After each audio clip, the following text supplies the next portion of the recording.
Good morning class. आज हमारा next topic है सेकंड लेसन का मेसोपोटामिया संस्कृति में शहरों का महत्व। जो मेसोपोटामिया वासी शहरी जीवन को महत्व देते थे, जहां अनेक समुदाय और संस्कृतियों के लोग साथ साथ रहा करते थे। युद्ध में शहरों के नष्ट हो जाने के बाद वे अपने काव्यों के जरिए उन्हें याद किया करते थे। मेसोपोटामिया के लोगों को अपने नगरों पर कितना अधिक गर्व था, इस बात का सबसे अधिक मर्म स्पर्शी वर्णन हमें गिलेमिस महाकाव्य के अंत में मिलता है। यह काव्य 12 पट्टिकाओं पर लिखा गया था। ऐसा कहा जाता है कि गिलेमिस ने एनमरकर के कुछ समय बाद उरुक नगर पर शासन किया और वह एक महान योद्धा था, क्योंकि उससे पहले कौन था? एनमरकर था वहाँ का राजा, और उसके बाद गिलेमिस। वह एक महान योद्धा था जिसने दूर दूर तक के प्रदेशों को अपने अधीन कर लिया, लेकिन उसे उस समय गहरा झटका लगा जब उसका वीर मित्र अचानक मर गया। इसे दुखी होकर वह अमरत्व की खोज में निकल पड़ा और उसने सागरों महासागरों को पार किया और दुनिया भर का चक्कर लगाया, मगर उसे अपने साहसिक कार्य में सफलता नहीं मिली। हार कर गिलेमिस अपने नगर उरुक लौट गया। वहां जब वह अपने आप को सांत्वना देने के लिए शहर की चार दीवारी के पास आगे पीछे चहलकदमी कर रहा था, तभी उसकी नज़र उन पक्की ईंटों पर पड़ी जिनसे उसकी नींव डाली गई थी। वह भाव विभोर उठा। इस प्रकार उरुक नगर की विशाल प्राचीर पर आकर उस महाकाव्य की लंबी वीरतापूर्ण और साहस भरी कथा का अंत हो गया। यहाँ गिलेमिस एक जनजातीय योद्धा की तरह यह नहीं कहता कि उसका अंत निश्चित है, पर उसके पुत्र तो जीवित रहेंगे और इस नगर का आनंद लेंगे। इस प्रकार उसने अपने नगर में ही सांत्वना मिलती है जिसे उसकी प्यारी प्रजा ने बनाया। लेखन कला की देन। हालांकि जो मर्मस्पर्शी कहानियां, किस्सों और तरह तरह के वर्णनों को मौखिक रूप से एक दूसरों को सुनाते हुए जीवित रखा जा सकता है, पर विज्ञान को जीवित रखने के लिए लिखित दस्तावेजों और किताबों की जरूरत पड़ती है, ताकि विद्वानों की आगे आने वाली पीढ़ियां उन्हें पढ़ सकें। मेसोपोटामिया की दुनिया को सबसे बड़ी देन उसकी कालगणना और गणित विद्वतापूर्ण परंपरा है।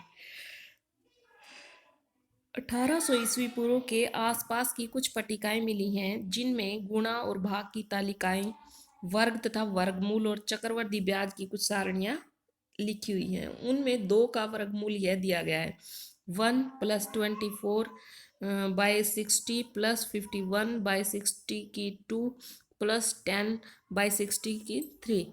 अगर आप इसे हल करें तो इसका उत्तर 1.41421296 होगा, जो इसके सही उत्तर 1.41421356 से थोड़ा ही भिन्न है। उस समय के विद्यार्थियों को इस प्रकार के सवाल हल करने होते थे: अगर एक खेत का क्षेत्रफल इतना इतना है और वह एक अंगुल गहरे पानी में डूब गया हो, तो संपूर्ण पानी का आयतन बताओ।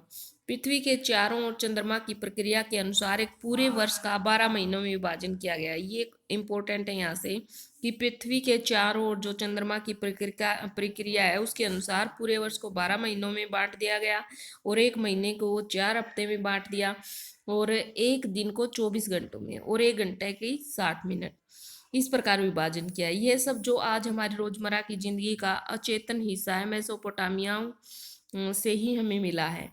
समय का उपयुक्त विभाजन सिकंदर के उत्तराधिकारी ने अपनाया, वहां से वह रोम और फिर इस्लाम की दुनिया को मिला और फिर मध्ययुगीन यूरोप में पहुंचा। यह सब आप 7th लेसन में देखेंगे।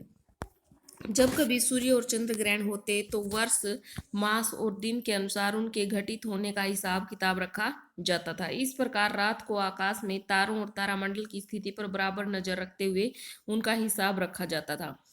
जैसे कई व्यक्ति होते हैं कि सूर्य को देख के ये बता देते हैं ये टाइम हो गया, कई तारों को देख करके सुबह उठ जाते थे पहले वाले जो हमारे पूर्वज होते थे, क्योंकि उनको पता चल जाता था कि कितना टाइम हो गया होगा।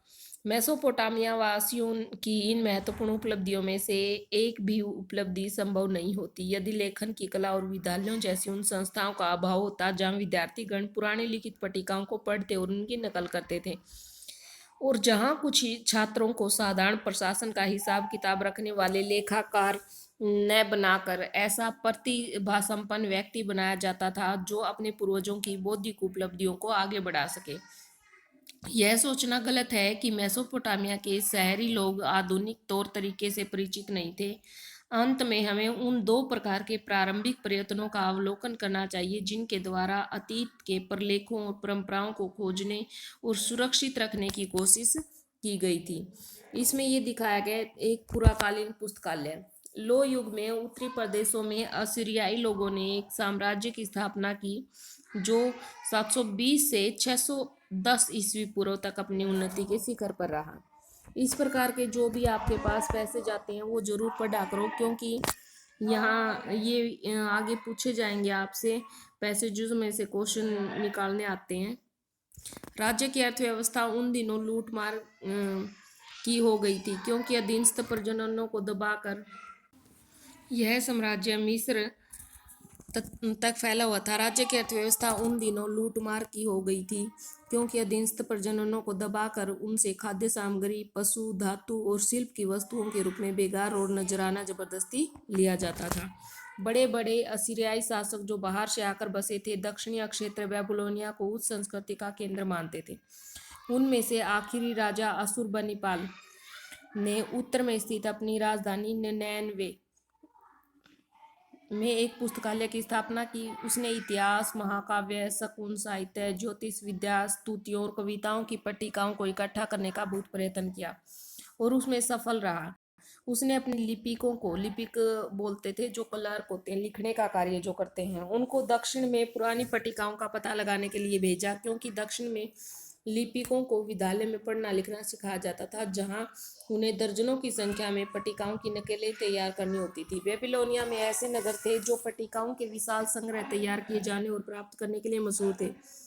हालांकि लगभग 1800 ईस्वी पूर्व के बाद सुमेरियन भाषा बोली जानी बंद हो गई, लेकिन विद्यालयों में वह शब्दावलियों, संकेत सूचियों, द्विभाषी पट्टिकाओं आदि के माध्यम से पढ़ाई जाती थी। इसलिए 650 ईस्वी पूर्व में भी 2000 ईस्वी पूर्व तक पुरानी किलाकार अक्षरों में लिखी पट्टिकाएं पढ़ी और समझी जा सकती थी। और अशुरबनिपाल के आदमी यह जानते थे कि पुरानी पट्टिकाओं और उनकी प्रतिकृतियों को कहाँ खोजा और प्राप्त किया जा सकता है। गिलेमिस के महाकाव्य जैसी महत्वपूर्ण पट्टिकाओं की प्रतिमाएं तैयार की गई प्रतियां तैयार करने वाले उनमें अपना नाम तथा तिथि लिखते थे। कुछ पट्टिकाओं के अंत में अशुरबनिपाल का उल्लेख भी मिलता है। मैं अशुरबनिपाल ब्रह्मांड का सम्राट, असीरिया का शासक, जिसे देवताओं ने विशाल बुद्धि प्रदान की है, जिसने विद्वानों के पांडित्य के गूढ़ ज्ञान को प्राप्त करने में सफलता प्राप्त की। मैंने देवताओं के बुद्धि विवेक को पट्टिकाओं पर लिखा है और मैंने पट्टिकाओं की जांच की और उन्हें संग्रहित किया है। मैंने उन्हें निनैनवे स्थित अपने इष्ट देव नाबू के मंदिर में पुस्तकालय में भविष्य उपयोग के लिए रख दिया है, अपने जीवन के लिए, अपनी आत्मा के कल्याण के लिए और अपने शाही सिंहासन की नींव को मजबूत बनाए रखने के लिए। इससे भी महत्वपूर्ण काम था कि इन पट्टिकाओं की सूची तैयार करने का। इसके लिए एक टोकरी भर पट्टिकाओं को मिट्टी के लेबल से इस प्रकार अंकित किया गया। असंख्य पट्टिकाएं भूत प्रेत निवारण विषय पर अमुक व्यक्ति द्वारा लिखी गई। अशुरबनिपाल के पुस्तकालय में कुल मिलाकर 1000 मूल ग्रंथ थे और लगभग 30,000 पट्टिकाएं थी जिन्हें विषयानुसार वर्गित किया गया था। आगे है ये और एक आरंभिक पुरातत्ववेत्ता, इसके बारे में आप डिटेल से पढ़ोगे। देखो ध्यान से। दक्षिणी कछार के एक सूरवीर नेबोपोलासर ने बेबीलोनिया को 625 ईस्वी में असीरियाई आधिपत्य से मुक्त करवाया। उसके उत्तराधिकारियों ने अपने राज्य क्षेत्र का विस्तार किया और बेबीलोन में भवन निर्माण की परियोजनाएं पूरी की। उस समय से लेकर 539 यानी कि 625 ईस्वी पूर्व से लेकर 539 ईस्वी पूर्व में ईरान के एकेमेनिड लोगों द्वारा विजित होने के बाद 331 ईस्वी पूर्व में सिकंदर से पराजित होने तक चार दीवारी तिहरी थी। इसमें बड़े बड़े राजमहल और मंदिर मौजूद थे। एक जिगुरात यानी कि सीढ़ीदार मीनार थी और नगर के मुख्य अनुष्ठान केंद्र तक शोभा यात्रा के लिए एक विस्तृत मार्ग बना हुआ था।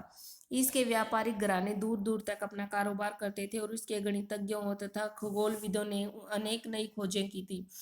नेबोनिडस स्वतंत्र बेबीलोन का अंतिम शासक था। उसने लिखा कि उर के नगर देवता ने उसे सपने में दर्शन दिए और उसे सुदूर दक्षिण के उस पुरातन नगर का कार्यभार संभालने के लिए एक महिला पुरोहित की नियुक्ति करने का आदेश दिया। उसने लिखा, चूंकि बहुत लंबे समय से उच्च महिला पुरोहित का प्रतिष्ठान भुला दिया गया था, उसके विशिष्ट लक्षणों को कहीं नहीं बताया गया, मैंने दिन पर दिन उसके बारे में सोचा। वह आगे कहता है कि उसे एक बहुत पुराने राजा, जिसका शासनकाल हम आज 1150 ईस्वी पूर्व के आसपास मानते हैं, का पटलेख मिला और उस पर उसने महिला पुरोहित की आकृति अंकित देखी। उसने उसके आभूषणों वेशभूषा को ध्यानपूर्वक देखा, फिर उसने अपनी पुत्री को वैसे ही वेशभूषा सुसज्जित कर महिला पुरोहित के रूप में प्रतिष्ठित किया। एक अन्य अवसर पर नेबोनिडस के आदमी उसके पास एक टूटी हुई मूर्ति लाए जिस पर अक्कद के राजा सारगोन का नाम खुदा था। आज हम जानते हैं कि उस राजा ने 2370 ईस्वी पूर्व के आसपास शासन किया था। नेबोनिडस और निसंदेह अनेक बुद्धिजीवियों ने भी प्राचीन काल के इस महान राजा के बारे में सुन रखा था। नेबोनिडस ने यह महसूस किया कि उसे उस मूर्ति की मरम्मत करनी चाहिए। वह लिखता है कि देवताओं के प्रति भक्ति और राजा के प्रति अपनी निष्ठा के कारण मैंने कुशल शिल्पियों को बुलाया और उसका खंडित सिर बदला दिया। सो स्टूडेंट्स, आज हमारा ये लेसन जो है कंप्लीट हो गया। कल हम नेक्स्ट लेसन है हमारा वो शुरू करेंगे। Thank you. Have a nice day.